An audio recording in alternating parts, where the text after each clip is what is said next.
our spice fellow. Mhm. You're our spice fellow. You're the president and I'm the CEO, spice guy. a spice guy. Yeah. And so, man, I was looking on your site and I was saying, wow, you had such an amazing selection. I mean, seems like my taste buds are craving unique flavors. And I mean, oh my goodness, you bring a huge collection and selection. And I'm thinking, okay, how do we get those? Because they're not in our grocery store. You do Well, have one. yeah, I cook with it every night. I just made dinner for my family before this call, and you can actually find it uh, most places in the U.S. So we're nationally distributed by Whole Foods and 1,500 other stores across the U.S. So any Whole Foods near you, you can see a good number of our products.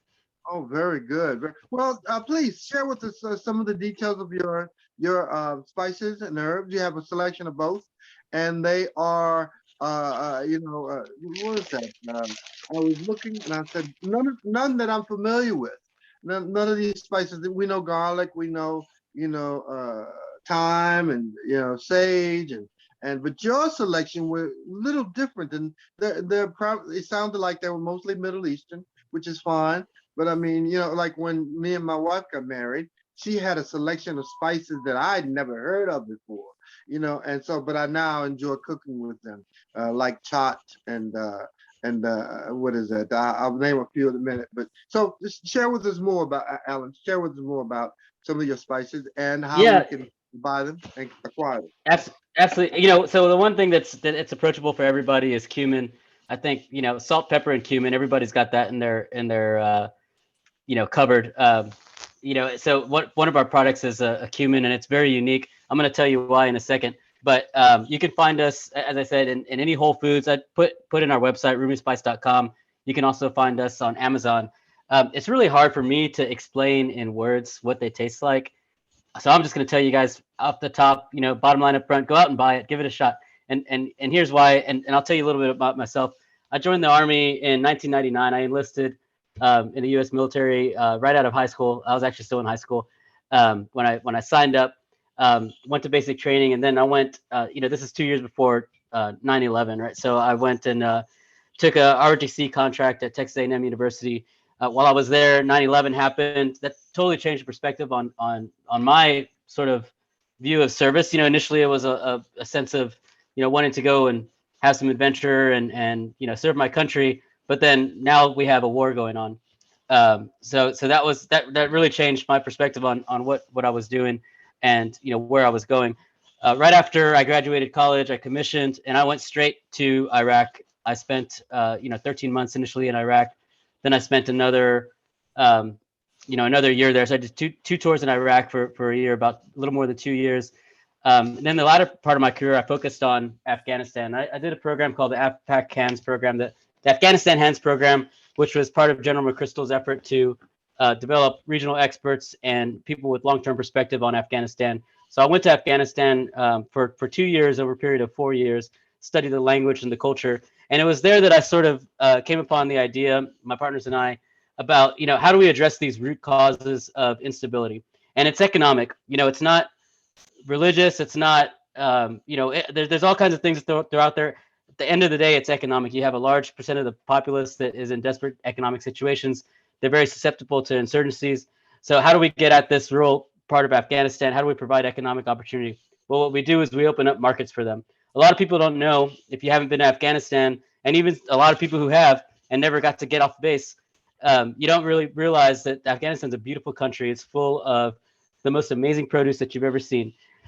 So it was this discovery of this amazing agricultural products that led us to the idea that what if we can connect these farmers in Afghanistan with U.S. customers? First, we thought let's just connect them with a couple of chefs in the U.S. and see if we can help out 10, 20 farmers. Well, this thing just snowballed. We have good exposure on NPR. We've been on the New York Times, the Boston Globe. We've been on Shark Tank, and now we can be found all over the country.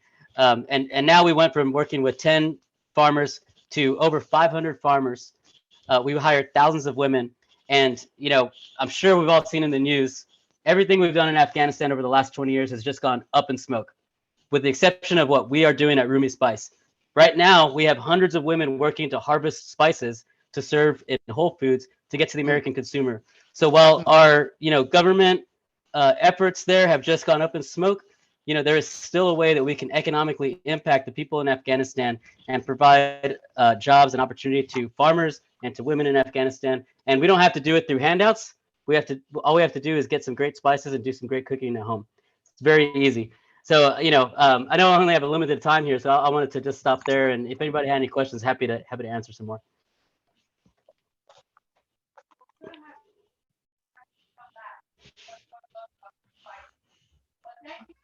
Any questions? Any questions? Are there any questions? I have one question.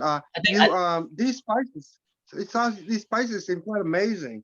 And so you work with farmers in Afghanistan to cultivate and grow these spices. We're very interested in that. We're very interested in the prospect of what it means to that local economy and what it might mean for another, maybe U.S. local economy.